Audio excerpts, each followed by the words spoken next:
The 21st of February is a memorable day in our national history. 21st February, 21শে February, is a memorable day, একটি স্মরণীয় দিন, in our national history, আমাদের জাতীয় ইতিহাসে। 21শে ফেব্রুয়ারি আমাদের জাতীয় ইতিহাসে একটি স্মরণীয় দিন। We observe the day every year as International Mother Language Day. We observe, আমরা পালন করি, the day, এই দিনটি, every year প্রতি বছর, as International Mother Language Day, আন্তর্জাতিক মাতৃভাষা দিবস হিসাবে। আমরা প্রতি বছর এই দিনটি আন্তর্জাতিক মাতৃভাষা দিবস হিসাবে পালন করি। The day is a national holiday. The day, দিনটি, is a national holiday, একটি জাতীয় ছুটির দিন। দিনটি একটি জাতীয় ছুটির দিন। On this day, we pay tribute to the martyrs who laid down their lives to establish Bangla as a state language in undivided Pakistan in 1952. On this day, এই দিনে, we pay tribute, আমরা শ্রদ্ধা জানাই, to the martyrs, শহীদদের প্রতি, who laid down their lives, যারা তাদের জীবন উৎসর্গ করেছিলেন, to establish Bangla, বাংলাকে প্রতিষ্ঠা করতে, as a state language, রাষ্ট্রভাষা হিসেবে, in undivided Pakistan, অবিভক্ত পাকিস্তানে, in 1952, 1952 সালে, 1952 সালে অবিভক্ত পাকিস্তানে বাংলাকে রাষ্ট্রভাষা হিসেবে প্রতিষ্ঠা করতে যারা তাদের জীবন উৎসর্গ করেছিলেন, এই দিনে আমরা সেই শহীদদের প্রতি শ্রদ্ধা জানাই। The struggle to achieve our language rights is known as the language movement. The struggle, সংগ্রাম, to achieve our language rights, আমাদের ভাষার অধিকার অর্জনের জন্য, is known as, পরিচিত, the language movement, ভাষা আন্দোলন হিসেবে। আমাদের ভাষার অধিকার অর্জনের জন্য সংগ্রামটি ভাষা আন্দোলন হিসেবে পরিচিত। The seed of the language movement was sown on the 21st of March 1948, when Muhammad Ali Jinnah, the Governor-General of Pakistan, declared in a public meeting in Dhaka that Urdu would be the only state language of Pakistan.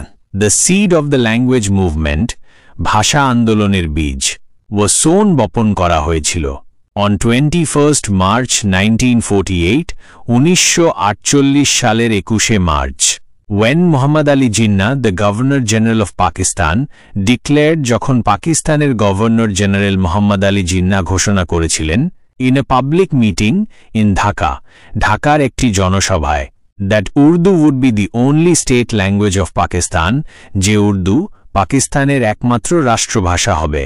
1948 সালের 21শে March, যখন পাকিস্তানের governor general Mohammad Ali Jinnah ঢাকার একটি জনসভায় ঘোষণা করেছিলেন যে উর্দু পাকিস্তানের একমাত্র রাষ্ট্রভাষা হবে, তখন ভাষা আন্দোলনের বীজ বপন করা হয়েছিল। The declaration raised a storm of protest all over the country. The declaration, ঘোষণাটি, raised a storm of protest, প্রতিবাদের ঝড় তোলে, all over the country, সারা দেশে। ঘোষণাটি সারা দেশে প্রতিবাদের ঝড় তোলে। The protest continued non-stop, gathering momentum day by day. The protest continued, প্রতিবাদ চলতে থাকে, non-stop, অবিরাম, gathering momentum, গতি বাড়িয়ে, day by day, দিন দিন, প্রতিবাদ অবিরাম চলতে থাকে, দিন দিন গতি বাড়িয়ে। It turned into a movement and reached its climax in 1952. It turned into a movement, এটি একটি আন্দোলনে পরিণত হয়, and reached its climax, এবং এর চূড়ান্ত পর্যায়ে পৌঁছে, in 1952, 1952 সালে, এটি একটি আন্দোলনে পরিণত হয় এবং 1952 সালে এর চূড়ান্ত পর্যায়ে পৌঁছে। The government outlawed all sorts of public meetings and rallies to stop it. The government outlawed, সরকার নিষিদ্ধ করেছিল, all sorts of public meetings and rallies, সব ধরনের জনসভা এবং মিছিল, to stop it, এটি বন্ধ করতে। সরকার এটি বন্ধ করতে সব ধরনের জনসভা এবং মিছিল নিষিদ্ধ করেছিল। The students of Dhaka University defied the law and brought out a peaceful protest procession on the 21st of February 1952. The students of Dhaka University, Dhaka বিশ্ববিদ্যালয়ের ছাত্ররা, defied the law, আইন অমান্য করে, and brought out a peaceful protest procession, একটি শান্তিপূর্ণ প্রতিবাদ মিছিল বের করে, on 21st February 1952, 1952 সালের 21শে ফেব্রুয়ারি ঢাকা বিশ্ববিদ্যালয়ের ছাত্ররা আইন অমান্য করে 1952 সালের 21শে ফেব্রুয়ারি একটি শান্তিপূর্ণ প্রতিবাদ মিছিল বের করে। When the procession reached near Dhaka Medical College, the police opened fire on the students, killing Salam, Rafiq, Barkat, Safur and Jabbar. When the procession reached near Dhaka Medical College, মিছিলটি ঢাকা মেডিকেল কলেজের কাছে পৌঁছালে the police opened fire on the students, police ছাত্রদের ওপর গুলি চালায়, killing Salam, Rafiq, Barkat, Safur and Jabbar. সালাম, রফিক, বরকত, সফিউর এবং জব্বারকে হত্যা করে। মিছিলটি ঢাকা মেডিকেল কলেজের কাছে পৌঁছালে পুলিশ ছাত্রদের ওপর গুলি চালায়, সালাম, রফিক, বরকত, সফিউর এবং জব্বারকে হত্যা করে।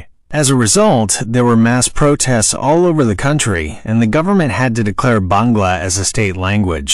As a result, ফলস্বরূপ there were mass protests, ব্যাপক প্রতিবাদ হয়েছিল, all over the country, সারা দেশে, and the government had to declare Bangla as a state language এবং সরকার বাংলাকে রাষ্ট্রভাষা হিসেবে ঘোষণা করতে বাধ্য হয়েছিল। ফলস্বরূপ সারা দেশে ব্যাপক প্রতিবাদ হয়েছিল এবং সরকার বাংলাকে রাষ্ট্রভাষা হিসেবে ঘোষণা করতে বাধ্য হয়েছিল। This kindled the sparks of independence movement of Bangladesh.